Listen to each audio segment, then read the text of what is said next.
I'm Jess, and if you told me 11 years ago that my life would take such a wild turn, I'd have laughed it off.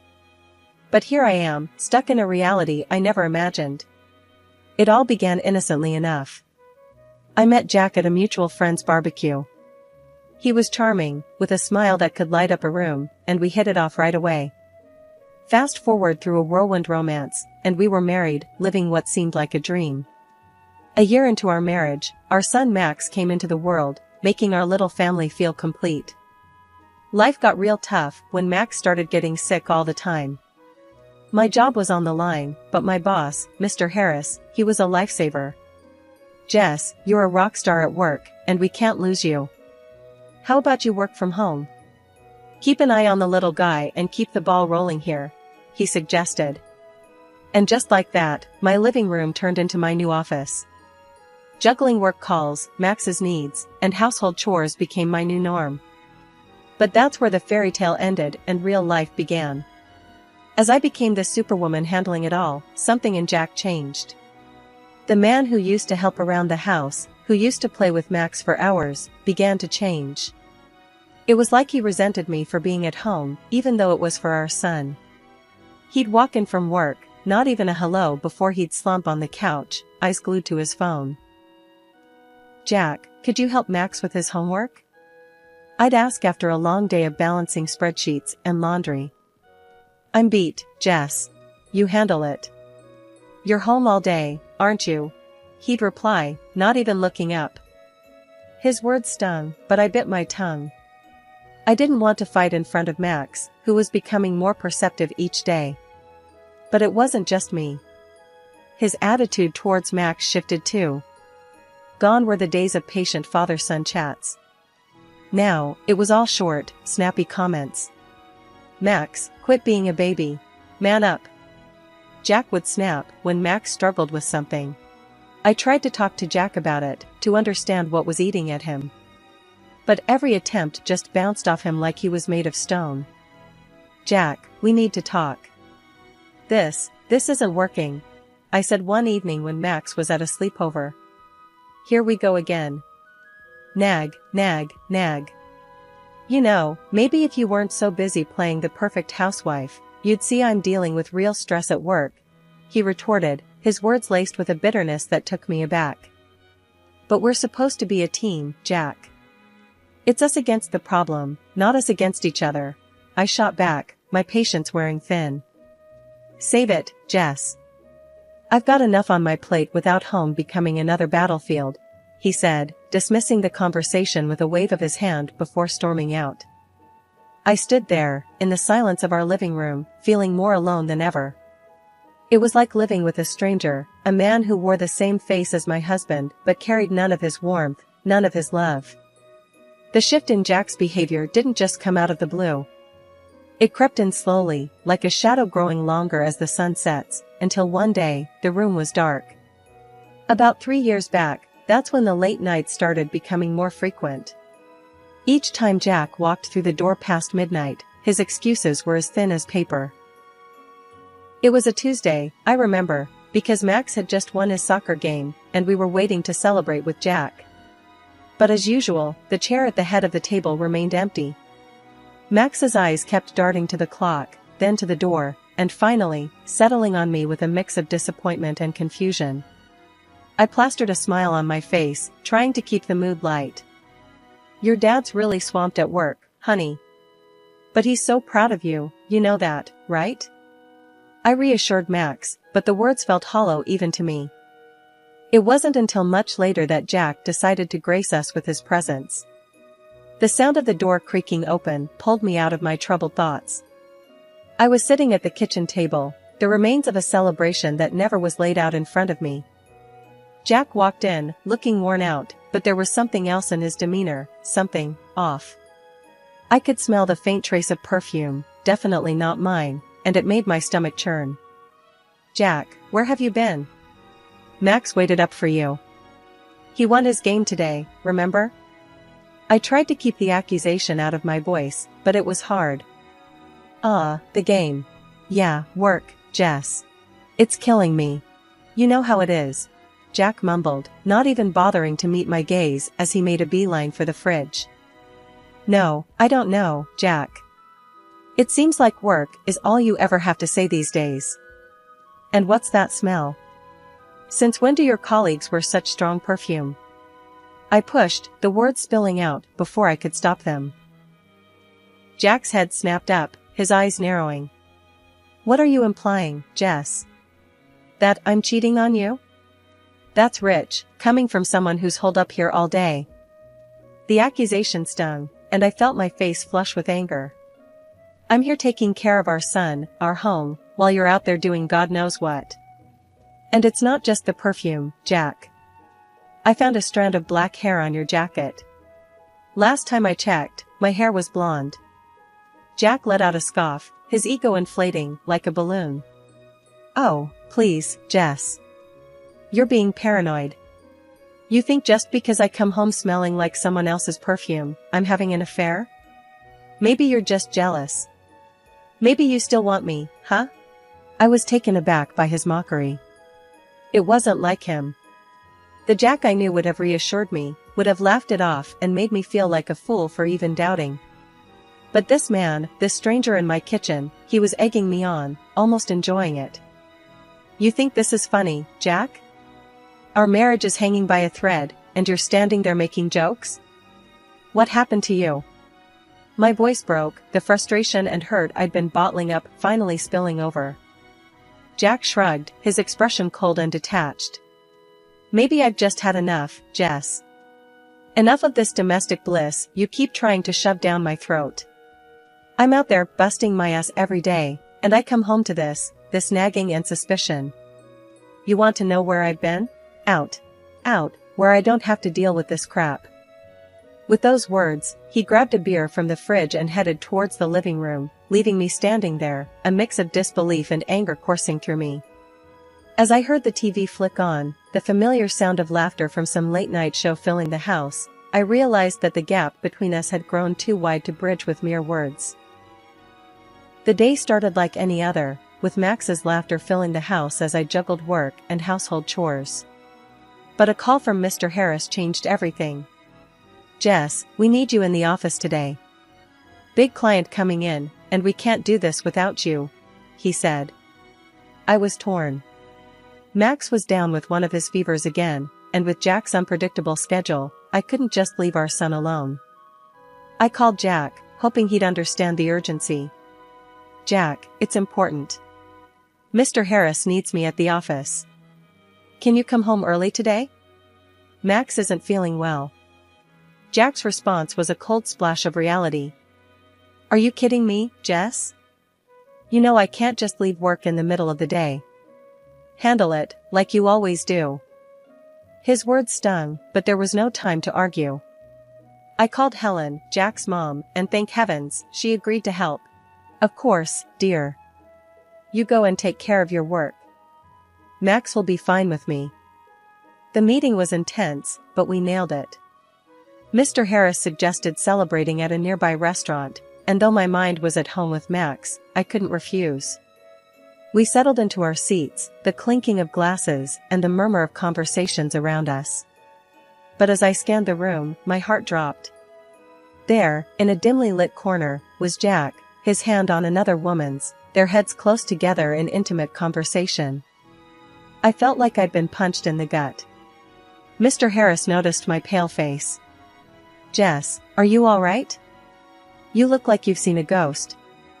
I shook my head, not trusting my voice.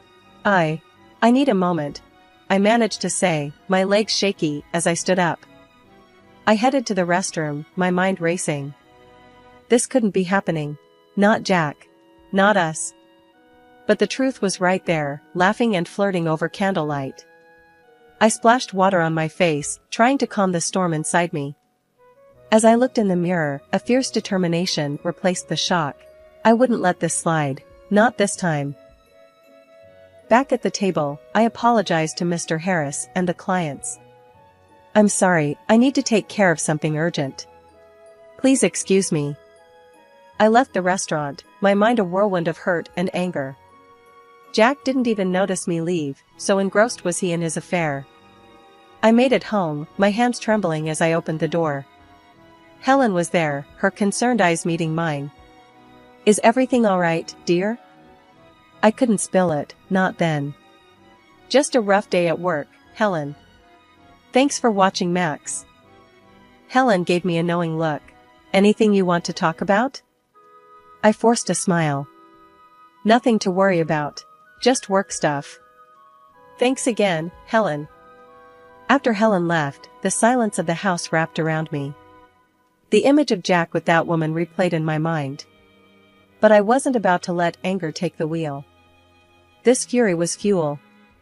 Jack had made his choice, and now it was my move. The game had shifted, and as the night crept in, a plan began to form. A plan to make sure Jack regretted betraying the family he took for granted. The next morning felt heavy, like I was carrying a weight around my heart.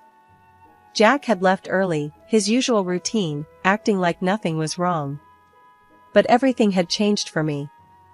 As I watched Max play, his innocence a stark contrast to the mess of our lives, I knew I had to act. But how? I couldn't just confront Jack without proof, and my word against his wouldn't hold up. I remembered a conversation with a friend about a private detective they had used.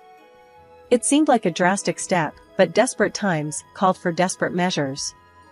I waited until Max was settled with his video games, then I made the call. "Hello, is this Mr. Reynolds?"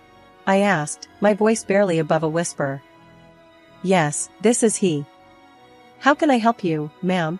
came the reply, professional and to the point. I took a deep breath. I need your services. I suspect my husband is involved with someone else. I need proof." Mr. Reynolds was all business. "I understand, ma'am. We handle these cases with utmost discretion. Can you tell me more about your situation?" I poured out the details, the late nights, the perfume, the restaurant incident. Mr. Reynolds listened without interruption, then said, "We can start surveillance on your husband immediately. We'll gather evidence and keep you updated. My fee is—" I agreed without hesitation. The price didn't matter, I needed the truth. Days turned into weeks, and each time Mr. Reynolds sent over photos or snippets of conversations, my heart sank a little more.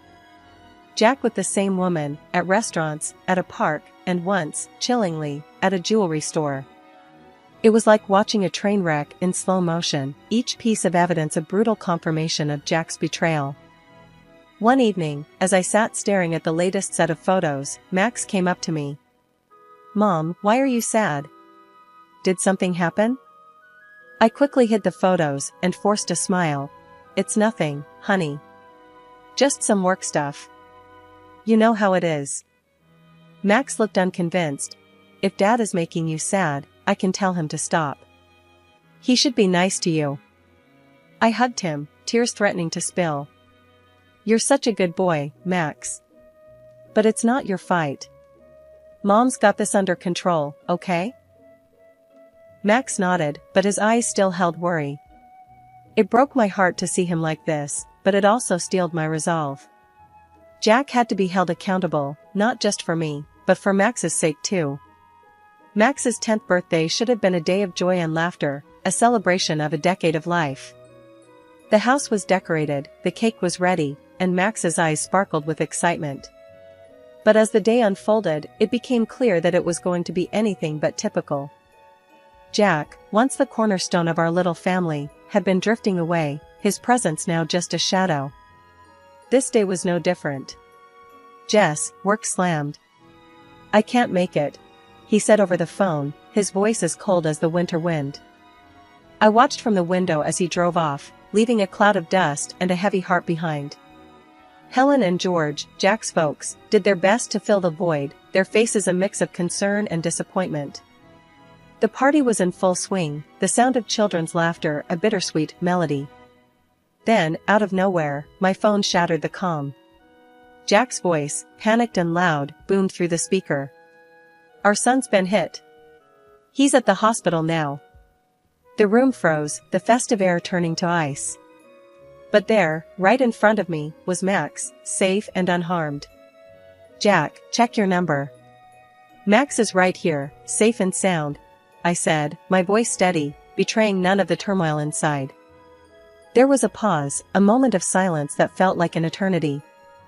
Then, a quiet, "Sorry, wrong number," before the line went dead. The room was thick with confusion and unspoken questions. I gently nudged Max towards his room, his new video game in hand. "Go on, sweetie. I'll be right there," I said, mustering a smile that felt more like a grimace. Once Max was out of sight, I turned to face Helen and George. Their faces were a mix of shock and worry, a silent demand for an explanation hanging in the air. "Helen, George, there's something you need to know," I began, my heart heavy. "Jack hasn't just been buried in work. He's involved with someone else. They have a child together, a little boy."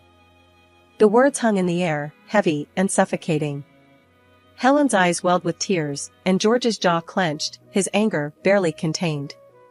"Jess, are you certain?" Helen's voice was a whisper, her world crumbling. I nodded, the truth a bitter pill. "I've seen them, heard their conversations. It's undeniable." The room was silent, the weight of betrayal pressing down on us. "We're with you, Jess. Our son, doing this, it's unforgivable," Helen said, her voice quivering, but strong. George stood up, his posture rigid with resolve. "Jack will have to face us, to explain this madness. He owes you, answers." The rest of the day was a haze. The candles were blown out, the cake was cut, but the joy was overshadowed by the storm that loomed on the horizon. As the sun set, casting long shadows across the room, I realized that this was no longer just my battle. That evening, the house was quiet, too quiet. It was the calm before the storm. I sat in the living room, Helen and George by my side, the air heavy with anticipation. We were waiting for Jack, the man who had shattered our lives with his deceit. The door creaked open, and there he was, sneaking in like a thief, unaware of the confrontation that awaited him. He tiptoed towards the stairs, but before he could take another step, I flicked on the light. "Evening, Jack. How's your son? The one who got hit by a car?" I asked, my voice calm, but laced with a venom that made him freeze in his tracks. Helen and George sat there, silent sentinels, their eyes fixed on Jack, waiting for his response. Jack's face went pale, his facade crumbling. That was a bad joke, Jess. I didn't mean it." I couldn't help but let out a bitter laugh. "A joke? Is that what you call it?" Without another word, I threw the photos and documents on the table in front of him. Each picture, each piece of paper, a testament to his betrayal. "This is no joke, Jack. This is your other life, laid bare for all to see." Jack's eyes darted from the photos to his parents, the magnitude of his actions finally sinking in. I can explain," he stammered, but his words fell flat. "You're done talking, Jack. These pictures, these documents, they speak louder than any lie you could come up with," I said, my resolve steel. Helen let out a sob, her hands covering her face. George's expression was stone, his disappointment a tangible force in the room.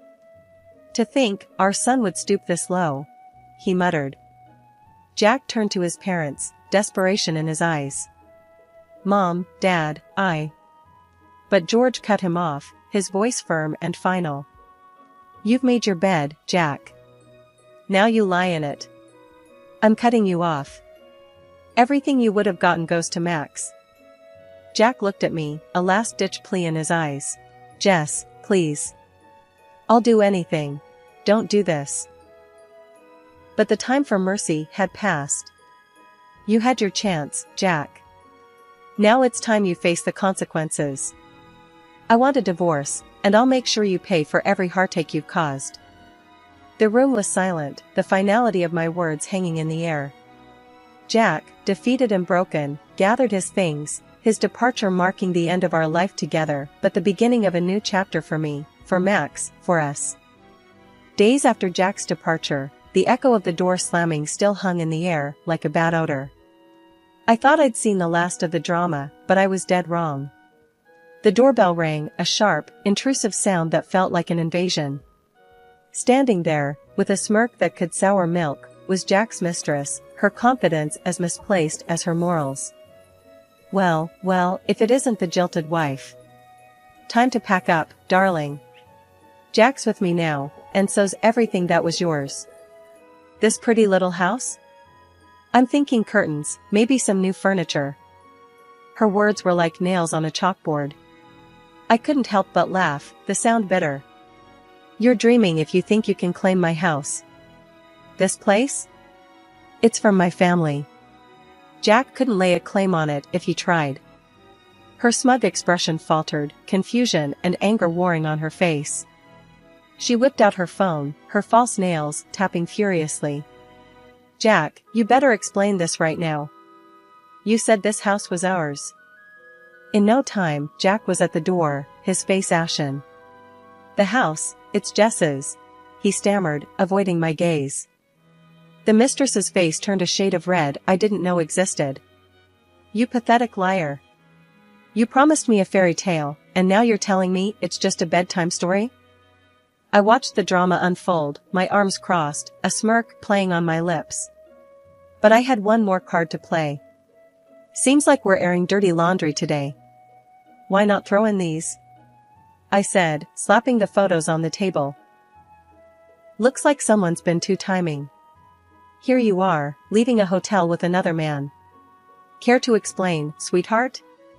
The room erupted into chaos, a tornado of insults, accusations, and shattered illusions.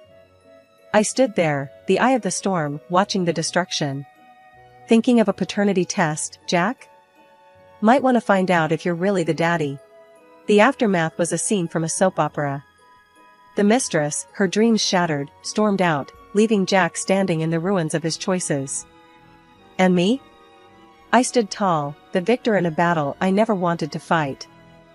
The final chapter of the tumultuous saga brought both closure and new beginnings. The divorce was more than a legal separation, it was the severing of ties that had bound me to a life of uncertainty and betrayal. Jack, in a desperate attempt to cling to a shred of dignity, underwent the DNA test, only to have his illusions shattered. The child he thought was his bore no trace of his DNA. Helen and George, once the loving grandparents and in-laws, now stood as my steadfast allies. George's decision to create a trust fund for Max wasn't just about securing a future for his grandson, it was a statement, a clear denouncement of Jack's actions. This boy's future won't be clouded by his father's shadow, George had said, his voice heavy with a mix of anger and resolve. The house, once filled with laughter, then whispers of betrayal, was now a sanctuary of peace. It was during one of these quiet evenings that Mr. Harris, or Tom as he insisted, visited. His presence had always been a source of comfort, but this time, there was a different energy about him. Jess, I hope it's okay, me dropping by like this, Tom began, his hands slightly fidgeting, a contrast to his usual composed demeanor. I offered him a smile, the familiarity of his presence a welcome comfort. Of course, Tom. It's always good to see you. He hesitated for a moment, then took a deep breath. Jess, I've been doing a lot of thinking, especially after everything that's happened. I've seen you handle life's curveballs with such grace and strength. It made me realize something I should have acknowledged a long time ago. The air felt heavy, charged with unspoken words and emotions. Tom, what are you trying to say? His gaze met mine, earnest and unwavering. I love you, Jess. Not just as the brilliant colleague you are, not just as the friend who's been by my side. I love you for the incredible woman you are, for the strength you embody. I want to be there for you, for Max, if you'll let me. The confession, honest and raw, stirred something within me. A mix of surprise, fear, and a flicker of hope. Tom, this is a lot to take in. I appreciate your feelings, truly. But I need time to process, to understand what this means for me, for Max, for us. Tom nodded, understanding etching his features. Take all the time you need, Jess. I'm not going anywhere. I just wanted you to know how I feel, to understand that whatever the future holds, I'm here. As he left, the silence of the house enveloped me. The words we'd exchanged echoed in my mind, a gentle yet profound reminder that life still had surprises in store, that maybe, the end of one chapter was simply the beginning of another.